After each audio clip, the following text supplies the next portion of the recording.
there's just something so fun to me in these games about like establishing a character vulnerability and then just like poking at it Yep. repeatedly, just like screwing your thumb into this wound that you've been told exists. I just think that's like so much fun.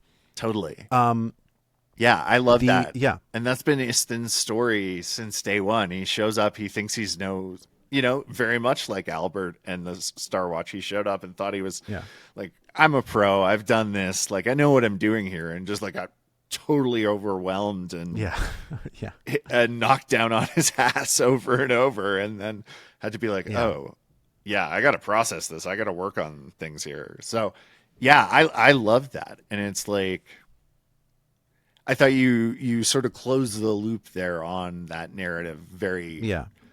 Well, I took it awesome as to like hear. David was asking for it. So I was like, oh, okay, this is not an obvious story. Like if David's asking for this here, this means this is something that needs to be spelled out. So we're going to spell it out here.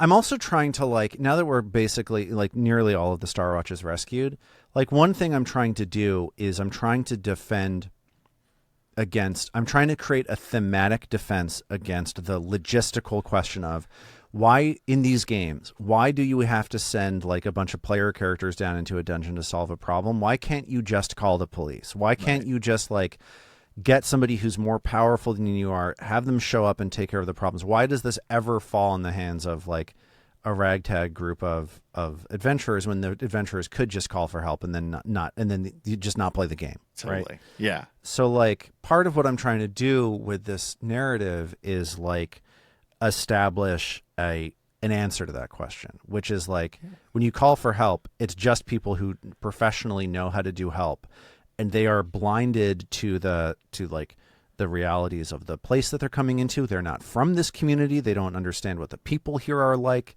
They reach false conclusions all the time. Like Margot, uh, does the Star Watch does these interviews, and they essentially figure out what the strengths are of all of the party members, and then say, "This is why we can't take you with us, because like you're too deceptive." You're too paranoid. You have something to prove because you failed, and you're a musician, right? Like all of the, The all of musician the. beats, mwah, by the I way. mean, what? Yeah, that's just my own. I just did I, it to I know myself. you were putting personal feeling into it, Um, which I yeah, loved.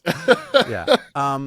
So like part of what we're trying to do is like establish why it is like establish thematically that like the adventures that go on tabletop role playing game like Dungeons and Dragons style adventures, like part of what makes them great is the weird stuff that comes up in play, the strange little eccentricities that then turn into something bigger and all of that stuff. And like these Star Watch guys don't have that. These Star No. Watch guys are the cast of characters in the first mission of Call of Duty 4, where they go onto the tanker ship and they do like check your corners and they kick the doors down and they breach and they shoot everybody, and then they like that's them. That's not what this game is about. This Mm. game is not about them. The game is about the imperfect, vulnerable people that we come up with, that we invent over the course of playing long-term campaign games.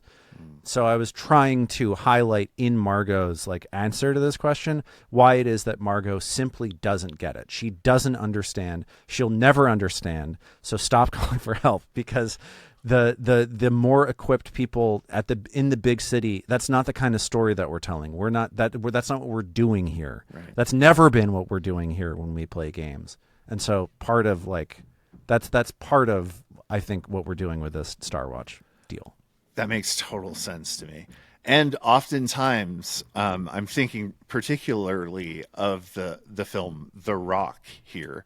Sure. Oh, it's exactly The Rock. I hadn't even Right? thought of that. Yeah, Yes. they send in the like Navy SEALs and they go in beat by beat, but it's because they're using established tactics, like the villains know exactly how to counter them. Yeah. And then Michael Biehn has to get shot, and none of us want that, right? Like, Nobody wants that. yeah, It's a tragedy yeah, anytime. I mean, he gets cast in so few things that if he gets taken out in I the know, first act, but it's a bummer. It's a waste of an I opportunity. know. But yeah, no, I think that makes so much sense, and I'm glad you got the invitation to do that scene, because awesome.